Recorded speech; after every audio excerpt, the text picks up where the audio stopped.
Hello students, देखिए आज हम बात करेंगे आपसे वैद्युत द्विध्रुव तथा द्विध्रुव आघूर्ण यानी कि इलेक्ट्रिक डाइपोल क्या होता है और डाइपोल मोमेंट क्या होता है, हम इसके बारे में बात करेंगे। ठीक है, देखिए सबसे पहले ये समझिए कि इलेक्ट्रिक डाइपोल आखिर बनता कैसे है, मतलब वैद्युत द्विध्रुव का निर्माण किस तरीके से करते हैं। तो देखिए हम दो आवेश लेते हैं। जैसे सबसे पहले यहाँ पर समझ जाइए कि आवेश कितने होने चाहिए, तो आवेश होने चाहिए दो।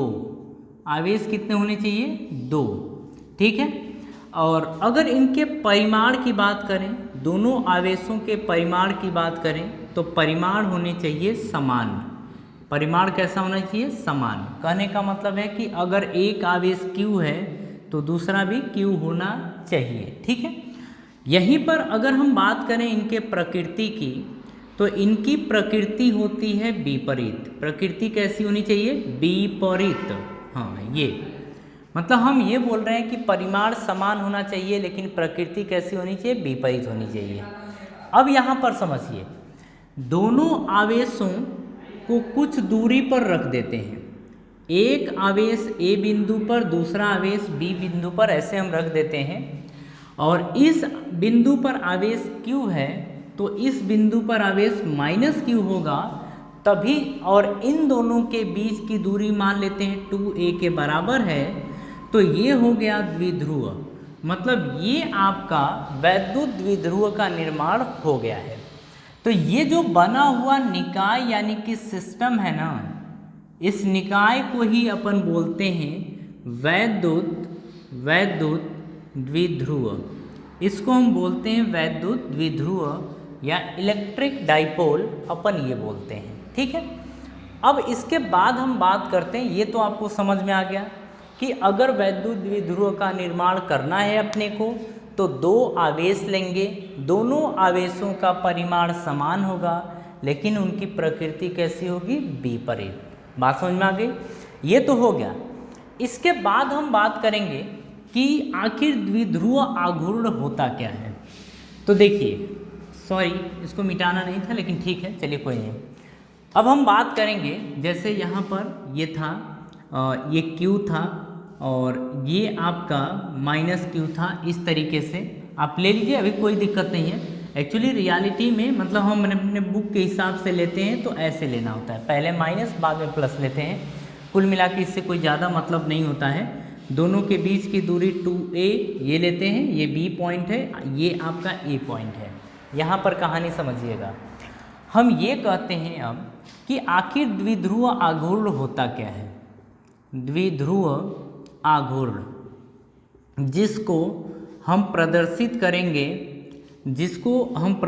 करेंगे P से। किससे? P से।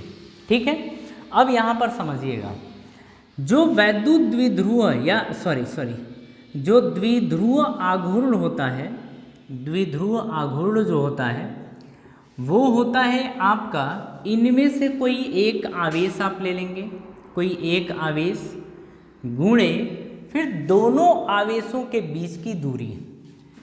तो दोनों आवेशों के बीच की दूरी, दोनों आवेशों के बीच की दूरी, दोनों आवेशों के बीच की दूरी, ये होता है आपका द्विध्रुव आघूर्ण। यानी P बराबर होता है Q इंटू 2a। तो इसको P बराबर लिखते हैं Q इंटू 2a।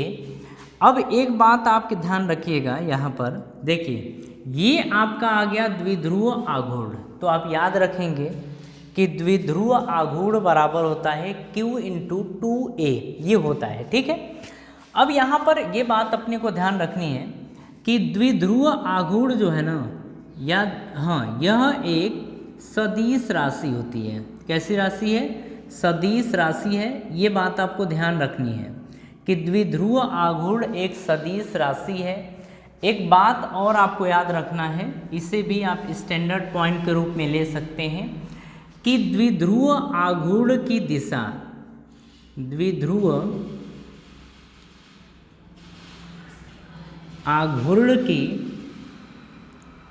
दिशा, द्विध्रुव आघूर्ण के दिशा की बात करें तो हम कहते हैं कि इसकी दिशा माइनस से प्लस की तरफ होती है, यानी कि कहेंगे कि ऋणावेश से धनावेश की ओर होती है, ऋणावेश से धनावेश की ओर। ठीक है, हम क्या बोले हैं? हम बोले हैं कि जो द्विध्रुव आघूर्ण है ना, यानी कि P, उसकी दिशा माइनस से प्लस की तरफ या ऋणावेश से धनावेश की तरफ होती है। ठीक है, द्विध्रुव आघूर्ण क्या होता है?